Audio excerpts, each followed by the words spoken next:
Hey guys, welcome back to the channel. So this week we're all going to be talking about things that you can do at home when you're isolated and you don't have any other options but to take photos at home and practice some skills.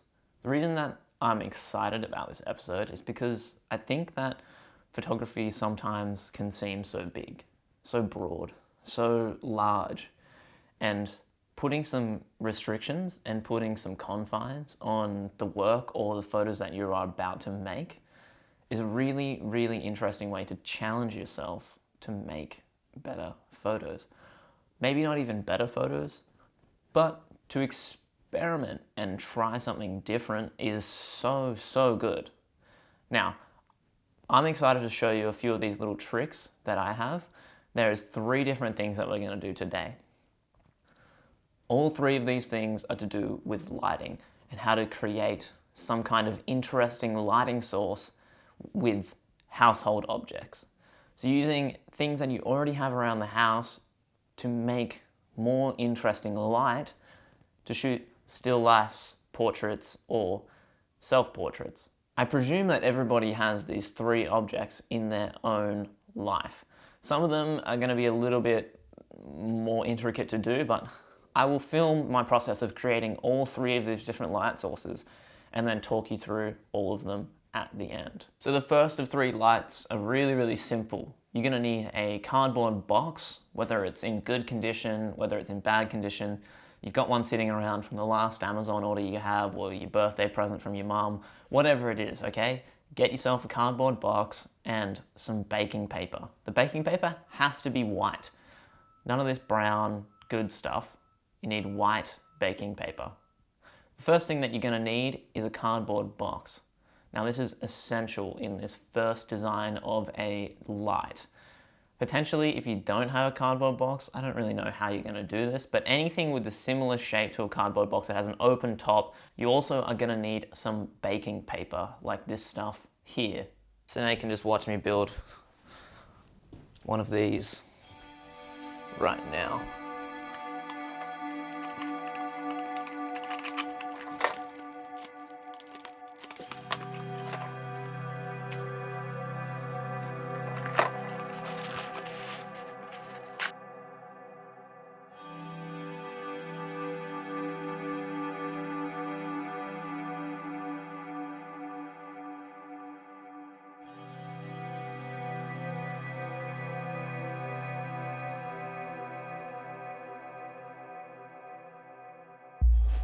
Now you might be wondering what this possibly could be used for. Well, if you wanted to put your negatives on top of this thing, you could, just like this. Or, if you wanted to use it as a light diffuser to fill in the side of a subject, you could use that as well. You would have to use it by hand or just prop it up against something, but it's very possible, like this. I don't have a tripod for a cardboard box. Well, you're right, you don't have a tripod for a cardboard box, but what you do have is a bookshelf. Pretty easy, right? The further away your light is from the front of the box, the more spread that light gets. Just like on an actual softbox, the distance created from this side to the front side, the softbox and the diffuser is always further away from the light. So my only tip about this is get your light further away. Now that you've got your beautiful light like this, natural light in your house, and you've got your beautiful fabric, and you want to take some photos, right? Behind all of this. You really want to. You want to use this as a thing. But you're finding that every time you take an image, it's just too dark and just too aggressive. You want it to be softer. That direct light is too harsh and that shadow is too dark on that side. Let's say this, and you can't see your subjects and it's blowing out in the highlights and it's too dark in the lows. Well, I have a solution. So here's your window. You've got blinds. That's a really nice option to be able to create some interesting light. We'll show you that now. Utilize what you've already got, you know what I mean? Pull down the blinds and let's have a look.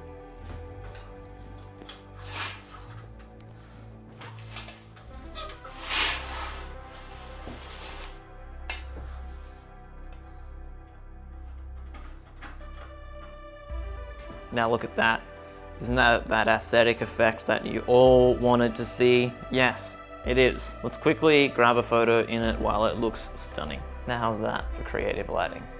But what I have is a shower curtain that we've put up over here. So what does that mean for the light now in this area that we were taking photos in? Got this beautiful shower curtain diffusing the light onto our scene. Now let's have a look at that.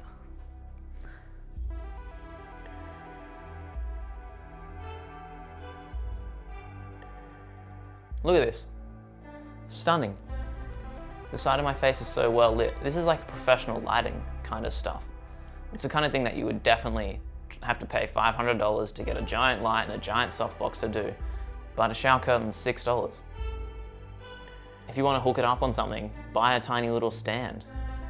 It's all you need. But a window is a stand enough.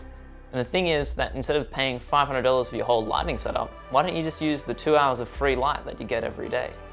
For me, that's how long my light lasts in this room, is literally between 8:30 and maybe 10. So I have a free light for this period of time if I just throw up this nice softbox and I can record in here and it's easy. But let's not get hung up on this. Let's move on to the next lighting tip. It is a fun one. I'm going to try and repurpose this into a lighting equipment tool to help make some really interesting photos.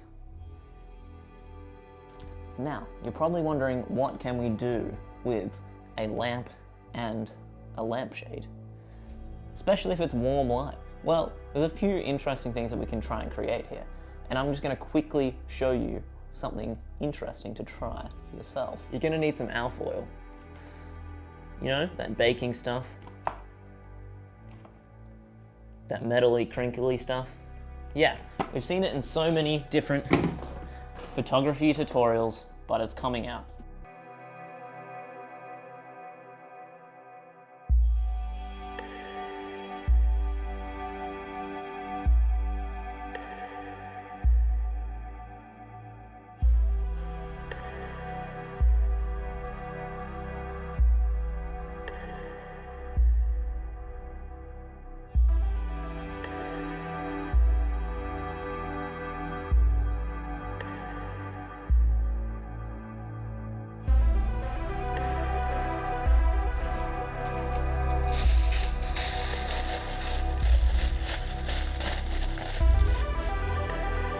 Look, it's not perfect, however, it will protect you from any aliens if you decide to wear it as a pretty fashionable hat.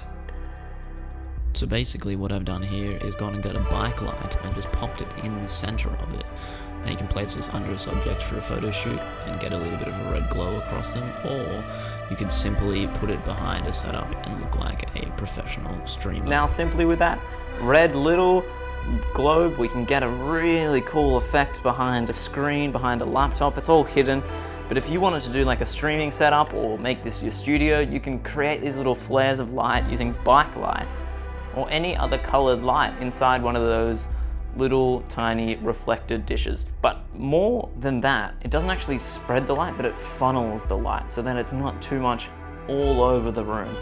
Just little pops, little flares of red. That's tip number 3.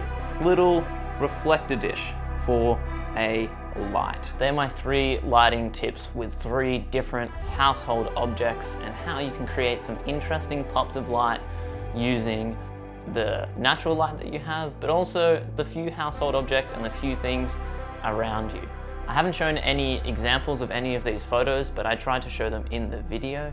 So if you do like what I've shown you and you want me to do a photo shoot just with household objects and a model, please let me know in the comments below. So if you want to see more content like this, you know what to do. Hit the like button. If you haven't already, please subscribe to see more content in the future. And that's been absolutely everything for this week. Try some new stuff at home. Get some cool lighting effects. Think about what you have and how you can use it to your advantage. Create some restrictions. It's pretty fun. I had no idea what this episode was going to be like, and it went pretty well. Thanks again. Cheers.